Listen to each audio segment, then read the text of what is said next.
Right, so Nick, first of all, good morning. Hi, how are you? I haven't spoken to you for a little while. No, you haven't, but your voice is just as enigmatic. Comme, Leonardo da Vinci's Mona Lisa. Like the Mona Lisa, very, you know what I mean.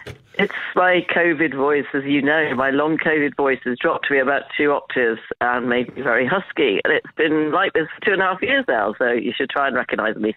Is that really the case? For 2.5 years, due to COVID, your voice has dropped an octave or so, half an octave maybe? Yeah. So they wanted to put me in speech therapy, but I said I quite like my voice, apart from the fact it's a little sore on the throat. But this is it. This is me now. Does the long COVID affect you in any other way?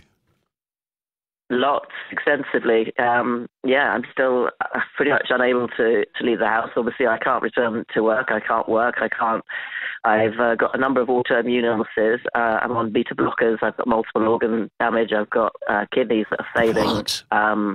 But all because of COVID? Yeah, it's long COVID. That is what long COVID is. But organ failure? I didn't know that.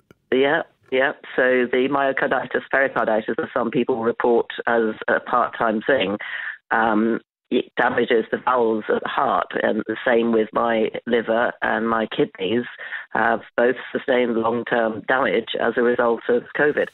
I'm really sorry to hear that. Wow, gosh, I didn't realise that that was the consequence or potential consequence of long COVID.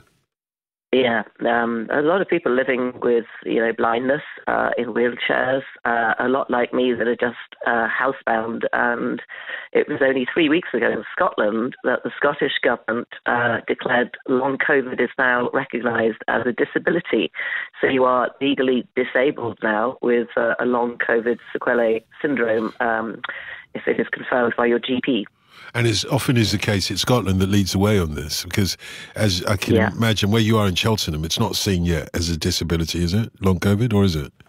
Well, all the 1.75 million people that have been so far diagnosed with this are all now applying to have that status legally put, and applying obviously for disability benefits, which so far we've been denied for the last 2 years. Is it a difficult thing to diagnose? If you went to the your GP, would they immediately recognise it, or is it one of those things like, what was it called that they used to call yuppie flu once upon a time? Yeah, ME, talking about, indeed. Is it like that? It is difficult. Yes, it is like that. Yes, very similar to ME and fibromyalgia.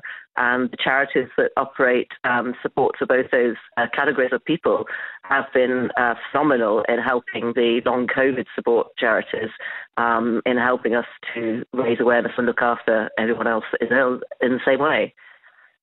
In the last 2.5 years, though, that you've been suffering, at least you've had the BBC to be something of a crutch, I imagine. Well, when you need a crutch. I do. And I actually do love the BBC. Their dramas are phenomenal. Brilliant. Absolutely, yeah. Yeah, it's a shame that I'm not in the drama department. You could be. You're excellent at drama. I'm not sure about that. I'm not going to tell anybody how I know that, but yes, you are great at drama. Oh, yeah, you've seen... Oh, of course. You've seen me in my dramatic pomp, have you not? I've seen you do very many dramatic things I would never repeat on the BBC. Oh, okay. I thought you meant... I thought you were going to reference my Shakespeare playing Romeo and Juliet. Well, yes, the thespian part of you. Yeah, that's separate to just the Dotun drama part of you. Oh, right, okay. So I'm a drama queen. Yeah, okay, fair enough. The reason that Nikki knows this is because we were at university together many moons ago. And please... Too many. Oh, sorry, forgive me. Not so many. Just the other day, when she was only 21, just the other day, we were at university together, and half of, what, as I always say to her before she embarrasses me, what happened at university stays at university. Dems is the rules. Dems is the rules, as the Prime Minister would say. Dems is the rules.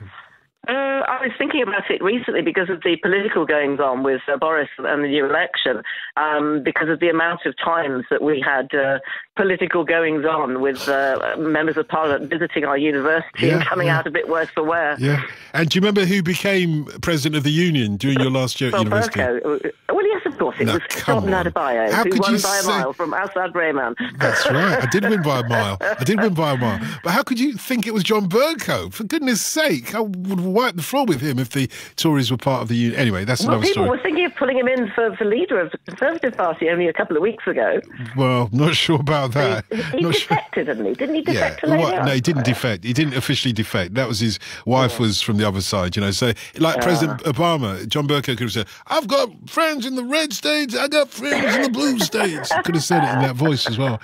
Anyway, you have faith still in the BBC, or trust in the BBC more importantly, or not? No. Sadly, not in a news department. I deliberately now don't watch the BBC for my main news unless they've got a particular local story I'm interested in. I don't trust them, and I feel, I feel kind of embarrassed that, am I allowed to say why on the BBC? Go on. I don't know.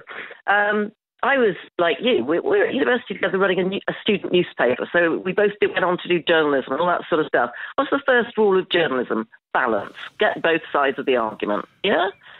And so balance, when you're reporting something like pandemics and, you know, deadly viruses and, you know, vaccines and all these things, you should be able to tell both sides of the story. Well, flatly, the BBC do not. By a long way. And I've had a number of discussions with people where I've phoned up programmes or talked to people that still work with the BBC that are friends of mine who are frustrated or have left and walked out simply because there isn't a balance that is addressed. I don't know if it's a trusted news initiative thing.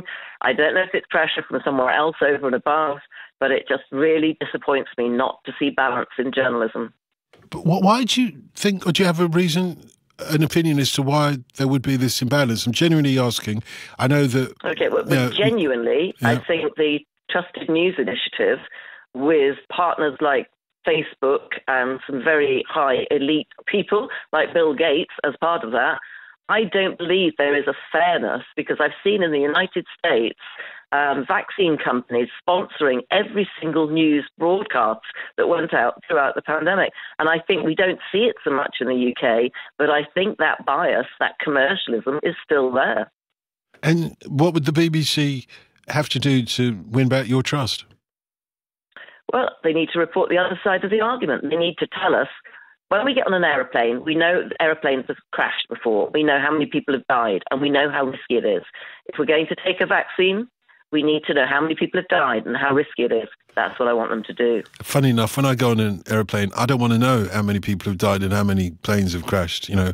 And genuinely, I've had the vaccines, I've had the boosters and everything else, and genuinely, as many people know who listen to the programme, because I said it at the time, I've got to trust my government, got to trust my, you know, government. The BBC isn't part of the government, but nevertheless, I have to, like you, trust the BBC to say, there is a question mark over this vaccine or not. I don't necessarily want them to say, don't take a vaccine. Don't necessarily want them to say that. They need to stay out of that part of it, because that's not news, that's just an opinion. But if they have reason to question any of the vaccines, as reporters, they should definitely do that. Anyway, Nick, thank you very much. I really appreciate your contribution in this case. Guy in Norwich.